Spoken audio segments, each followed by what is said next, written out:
Hi, and welcome to the new episode of Meet the Guest Lecturer series. Today, we are joined by Mrs. Mia Dambach, Executive Director at Child Identity Protection, who delivered a class in Child and Family in Private International Law course. So, Mia, your lecture today was about the right to identity in adoption and surrogacy. What do you see as the biggest challenge in this area of children's rights? Thanks. It's a real pleasure for me to be here. I really enjoy coming and speaking to the students at Leiden.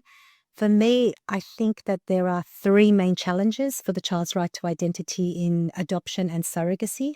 The first one is that we often prioritize or limit the child's right to identity to legal filiation. So making sure that the child has adoptive parents or the child has the intending parents become the legal parents of the child. And states are prioritizing this, but to the detriment of other identity rights. So the right to know one's origins, the right to know where they came from, who the birth family is, are there siblings, which gametes, which the surrogate mother. These are all very important identity rights, and we can't just prioritize legal filiation, as important as it is. Otherwise, we give the child an amputated identity. The second issue that I think is a major one is the fact that there is the sale of children that often occurs in adoption and surrogacy.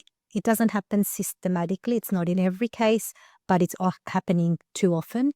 And we don't have time to go through the details today, but we can always look at the UN Special Rapporteur and on sale and sexual exploitation, her reports on the two topics, and they outline specifically how it happens. And the third one would be Article 8, subsection 2 of the Convention, which says that if a child is missing any information about their identity rights, then states have an obligation to speedily reestablish that. And I don't know many countries that are doing a lot about that article, let alone speedily doing it. So I think it's a big challenge and a real opportunity for us to do some work on that. Thank you. What perspective or experience do you bring to this topic and to the advanced LL.M in international children's rights? So I think that one of them is that I've been working in this field for over 25 years, so I'm starting to get grey hairs. But I know that there are other older people as well that are speaking. But really, to be serious, one of the main reasons is I think because a few years ago now, a few colleagues and myself, we established Child Identity Protection, and it's the only child rights-based organization that I'm aware of that is uniquely focusing on promoting the child's right to identity at the UN, in regional bodies, giving technical advice to countries. And so we're really trying to say, hey, please don't forget about this right that we've not given much attention to.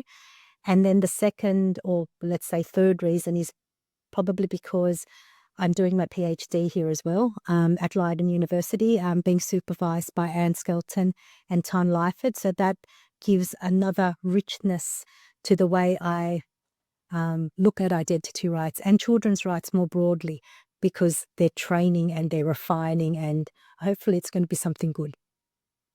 Thank you. What final message would you like to leave with our students?